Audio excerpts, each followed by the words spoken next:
Hey, thanks for being a part of the conversation. This is Play It Forward. Real people, real stories. The struggle to play it forward.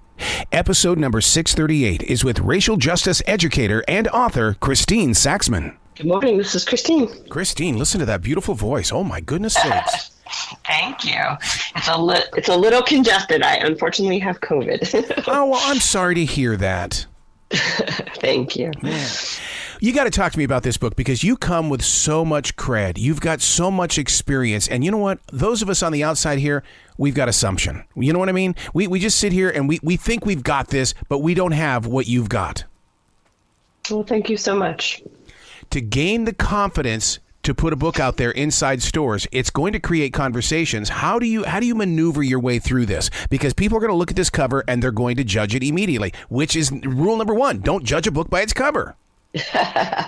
Well, honestly, we wanted to help people feel comfortable actually talking about it. So we did kind of want to push the conversation a little bit with our cover and with our title, Being White Today. Actually, we wanted to push it a little bit further. We originally wanted it to be It's Okay to Be White, picking up on the white nationalist flyers that prompted the book.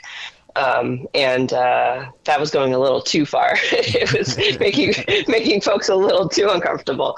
But we really wanted to not have white nationalists be the ones to own the conversation of what it means to be white. We wanted anti-racist folks and folks who care about fighting racism to help other white folks who feel uncomfortable to get the skills and realize it's not as scary as it might seem. And it's not just white nationalists who are the ones who talk about being white. You know, one of the things that you cover inside this book, and I mean, it's a door opener. Why bother to help if they hate you anyway? Let's talk about that. Why bother to help? I mean, we see this every day.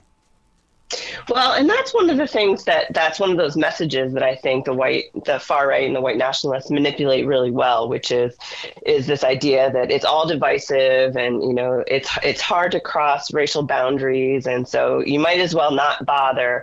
And that's buying into either or thinking. And that's one of the messages in the book that we really push is let's not fall for that. It really is both and we can really understand ways to work towards a healthy multiracial democracy. And we have lots of models for it already. We just don't talk about them enough. Mm-hmm. And so that's what we're trying to uplift in the book. Do you think that's the reason why social media and journalists will kind of push that envelope? It's like they're trying to hide behind something, or is it they're pushing too much on it and we get our own beliefs? Well, I think in a lot of ways that's the easier story. Mm-hmm. And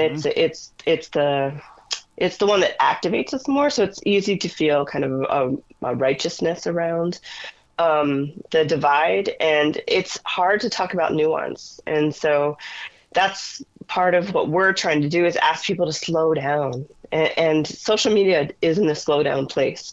Social media is a click and engage, a click and engage, a click and engage. And we're asking folks to let's slow down and have more of a nuanced and over a cup of coffee kind of conversation. The scenarios that you put inside this book, did you go camp out at a Starbucks and just sit there and watch life? And it's like, oh, we're writing about that. Oh, my God, here's another story. Here's another story. I mean, it's all around us. Yes. So a lot of it comes from our own interactions. In our 20 plus years in doing this work as white folks, a lot of it comes from stories that people have shared with us. So even though they're fictionalized in the book, they all are based on either real stories that Shelley and I have experienced ourselves or that people have shared with us. So we really wanted them to be practical experiences so that they felt real, that there are things that white people are struggling with, so that when they read it, people can see themselves and be like, oh, yes, I deal with this in my church. I deal with this in my school. I deal with this in my neighborhood. You were talking about white nationalists, and one of the things that you bring up in one of the messages is that anti-racism is anti-white. Yes, and that's a message that they've been pushing really, really well. And, it's kind of building on the same piece of, the way that the strategy they came with anti-critical race theory, anti-DEI, that's all tied into, anti-racism is anti-white. And they've been really effective with it. That's why there's been legislation in certain states. And we really want to push back against that and think about the ways in which this isn't anti-white. This isn't anti-white people. In fact, doing anti-racism is a way for us to be healthier, hence the title of the book. We can have a positive identity as white people when we really work cross-racially, because we're actually working to make society better as a whole. You know, one of the things that I always try to share with people, if you want to see different points of view and learn what other people are thinking and doing in their lives, go get a job at a grocery store and get involved with your community at that level, because everybody has to go to the watering hole. That's right. And that's one of the things that we offer, is really trying to engage differently and engage in ways with folks that really help you build different skill muscles. We talk about different skills, like emotional skills, conversational skills. There's all different kinds of skills that we can build to really just be better in our cross-racial relationships.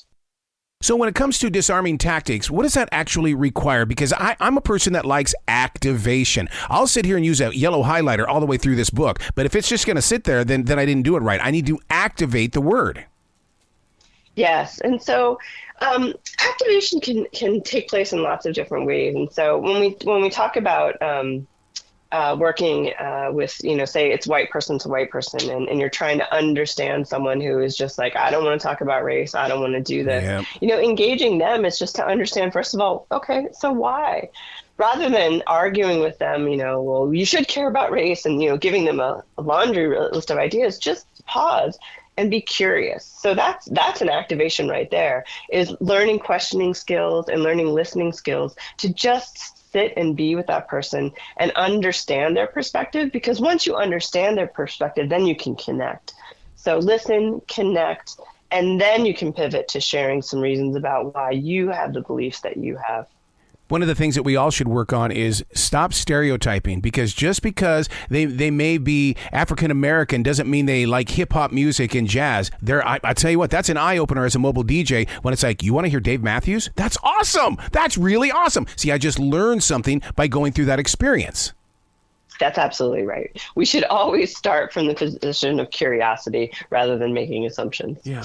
What did you learn by doing this? Because you bared your soul inside this book. That means that you had to take your experiences, put it on a page, and now your body's going, okay, give me more.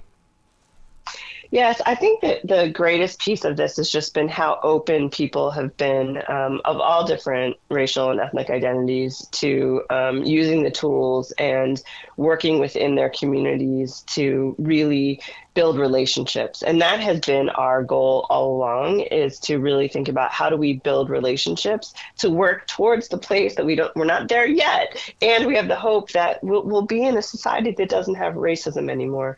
And it's been worth putting our, not always best selves out there. But that's the point of, we're going to make mistakes along the road. And Shelley and I both have made mistakes during this process, and we can recover from them. That's skill building. Is it okay to think beyond black and white here? Because I do work at that grocery store, and I know who's going to come into my store after 9 p.m. at night. Some of the most hardworking people on this planet. And of course, I'm talking about immigrants and people who are legally Americans. But I learned from this book because I want to build that conversation. I want to build that connection with them, and I want to learn how it is they're so dedicated and loyal. Absolutely. And I think that's a really important conversation to talk about too, because it's often framed, again, as an either or. Like when we're talking about race, it's either white people or black people. And we're talking about Asian Americans. We're talking about Mexican Americans. We're talking about lots of different immigrant folks from the Middle East. So we really need to think about how we're talking about race and ethnicity, and really thinking about what does multiracial mean, and that we're really building bridges in lots of different directions, and really widening our view in that way as well. Isn't it kind of weird, though, as we were growing up, multiracial, it was one of those things I would look at my mom and say, so what do I have in me? Well, you're Norwegian, you've got some Native American in you. I mean, we all had a piece of something in each and every one of us. Why is it was not an issue back then, but it's an issue today? Well, I think sometimes it was an issue back then, but maybe we just didn't see it and talk about it. Okay.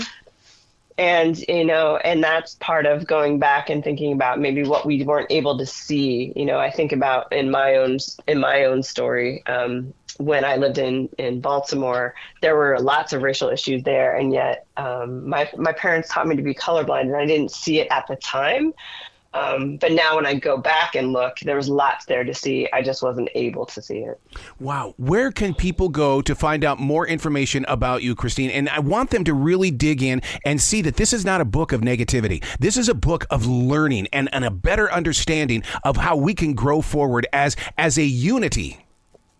Yes, it is very much about having a positive anti-racist life. So thank you for uplifting that. And please visit beingwhitetoday.com to learn more about the book. And please pick up the book wherever you buy either paperbacks or audiobooks. We would love to engage with you. You got to come back to this show anytime in the future. This platform is always going to be open for you. Thank you so much for having me. Well, you get better, okay? Thank you so much.